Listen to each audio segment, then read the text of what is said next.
Oui, on a tous eu la chance à peu près de partir en week-end ce samedi et ce dimanche. Alors pas de week-end prolongé pour nous puisqu'on est avec vous ce matin. Moi j'étais du côté de Nice, Olivier vous étiez à Bayonne, c'est bien ça? Oui, il a fait un temps magnifique. Sophie, vous avez eu aussi du beau temps en Bourgogne. Bon bah il y a que Guillaume Janton qui est resté à Paris. Qui est resté malheureusement à Paris pour travailler. Il le faut bien qu'il bosse, cela dit, dans cette équipe. Et alors vous, Anne, vous étiez du côté de la Vendée ce week-end. Et vous n'êtes pas revenu les mains vides. Non, c'est mal me connaître. J'ai le sens des priorités et je sais soigner mes équipes. Aujourd'hui, je vous propose donc de découvrir le Préfou vendéen. Alors, si je tiens à lui rendre hommage, c'est un peu qu'il m'a permis de survivre à ce week-end en famille. Non, ne me regardez pas comme ça. Vous ne les connaissez pas. Du coup, on les embrasse. Du coup, un peu comme Tom Hanks dans Seul au monde. Vous savez, ce film où il joue les Robinson Crusoe. Il se retrouve seul sur une île déserte où il se fabrique pour éviter de sombrer dans la folie une sorte de poupée avec un ballon. Bon, et bien, ce Préfou fut un peu mon ami imaginaire du week-end. Il a été là dans les épreuves. Il ne m'a jamais lâché.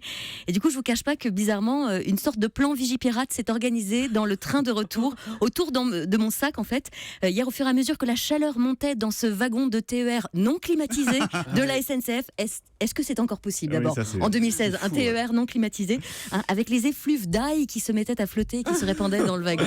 Ah oui, les autres passagers ne vous disaient pas merci, Anne. Oh là, non. Alors donc il y a de l'ail dans ce petit pain cuit, si je comprends bien. Oui, et pour cause, en fait, le Préfou vient du sud de la Vendée, juste à côté de Fontenay-le-Comte, aux portes du Marais, dans un petit village qui s'appelle Fontaine et autour duquel l'ail est très cultivé. Donc forcément, on en retrouve dans pas mal de recettes du coin. C'est un peu comme dans cette émission, en fait, on fait avec ce qu'on a, ce qui est dans le coin. Voilà, donc de la même manière pour le pain, en fait, à l'époque où les thermostats n'existaient pas, le boulanger enfournait sur une tuile un morceau de pâte à pain afin d'estimer la bonne température du four avant l'enfournement. C'était vraiment un pain blanc qui servait de test, en fait, d'où l'appellation Préfou. Avant le four, avant la cuisson, avant l'enfournement. Tout s'explique. Voilà. Alors pour pas gâcher une seule miette, l'artisan récupérait souvent ce morceau de pâte et puis le garnissait avec ce qu'il avait sous la main, c'est-à-dire du beurre, de l'ail en l'occurrence. Donc avant de le déguster avec les gens du coin, les amis de passage, il prenait ce qu'il avait sous la main. Et c'est vrai qu'à Fontaine, il y avait toujours beaucoup d'ail. On raconte aussi que c'était vraiment le biscuit apéritif qu'on partageait entre amis. Alors c'est pas vraiment le repas de fête, c'est vraiment l'ami de passage, le voisin, le copain qui passe.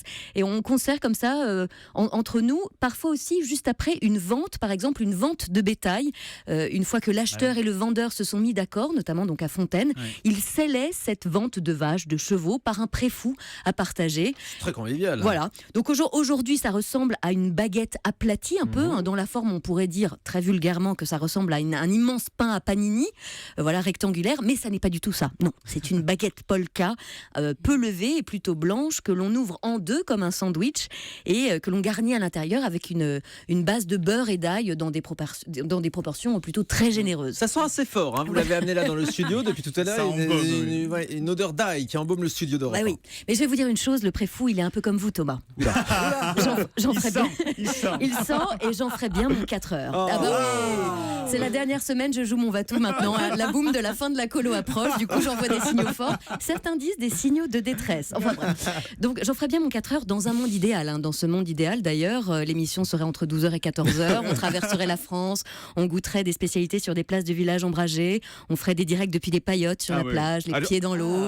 On est d'accord. On n'aurait pas besoin d'aller vous chercher des ambiances du terroir sur des CD de chez Nature et Découverte, des bruits de cascade et des cigales. Non, on serait là, on tendrait les micros à la cigale qui nous ferait des petits solos rien que pour nous. On va en parler à la direction pour l'année prochaine alors. S'il vous plaît. Mais dans le monde dans lequel nous vivons, ici et maintenant, j'en ferai bien mon 10h47, 54 même.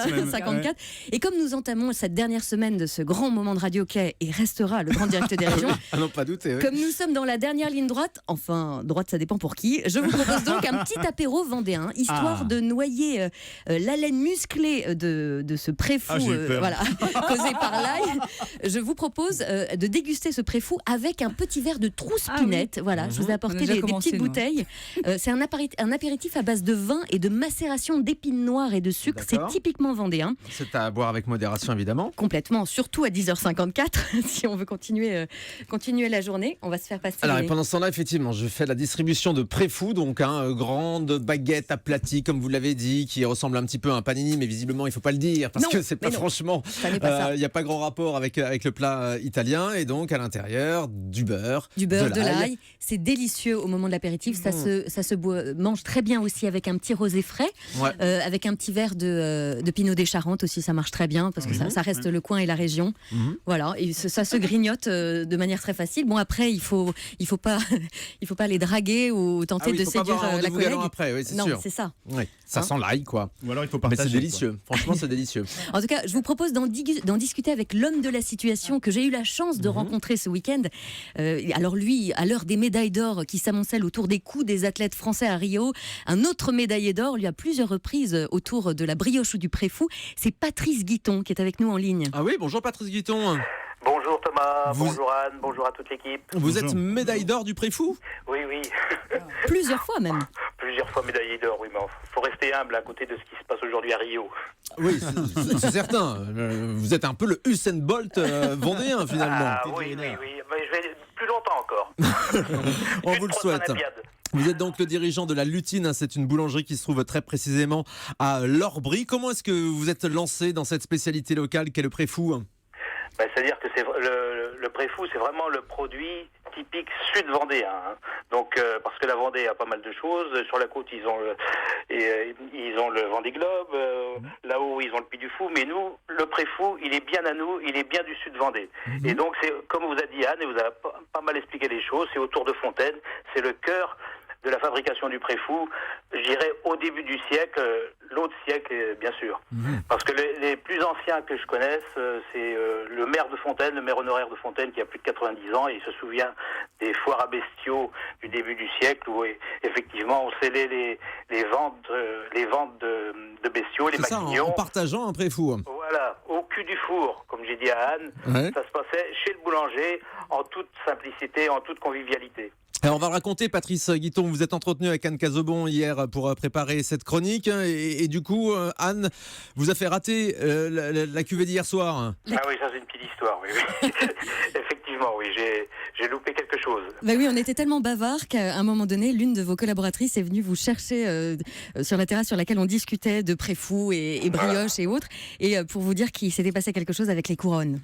Non, mais c'est pas grave, on a arrangé les choses auprès des clients. Vous inquiétez pas, il n'y a pas de problème. Bon, alors Patrice, est-ce qu'il y a plusieurs recettes du préfou que celle qu'on est en train de déguster en ce moment ? Vous savez, évidemment, quand un produit a le vent en poupe, d'autres formes de distribution ou de fabrication qui ne sont pas artisanales ou un peu moins artisanales s'en emparent et déclinent le produit. C'est-à-dire qu'aujourd'hui, on va en trouver à la sardine, au saumon, à toute forme de... Et je trouve que c'est un petit peu dommage parce que on galvaude un petit peu la recette du véritable préfou. Le véritable préfou, c'est comme Anne vous l'a très bien expliqué, c'est un pain cuit sous flamme, c'est-à-dire un pain à peine cuit, très scarifié pour faire partir les gaz, que l'on retire du four à mi-cuisson, que l'on coupe en deux et que l'on tartine de beurre aillé, poivré, selon des recettes bien particulières, bien sûr, et puis, point barre. On repasse ce produit à four chaud au moment d'apéritif, à 200-220 degrés, 7-8 minutes, et là vous avez un produit craquant, et c'est le véritable préfou. Et qui est délicieux en tout cas, hein. On est en train de le constater ce matin sur Europe 1 puisqu'on l'a dégusté, ce fameux préfou qu'on trouve chez vous à la boulangerie de la Lutine à Lorbry en Vendée. Merci beaucoup Patrice Guiton d'avoir été avec nous ce matin en direct dans le Grand Direct des Régions sur Europe 1.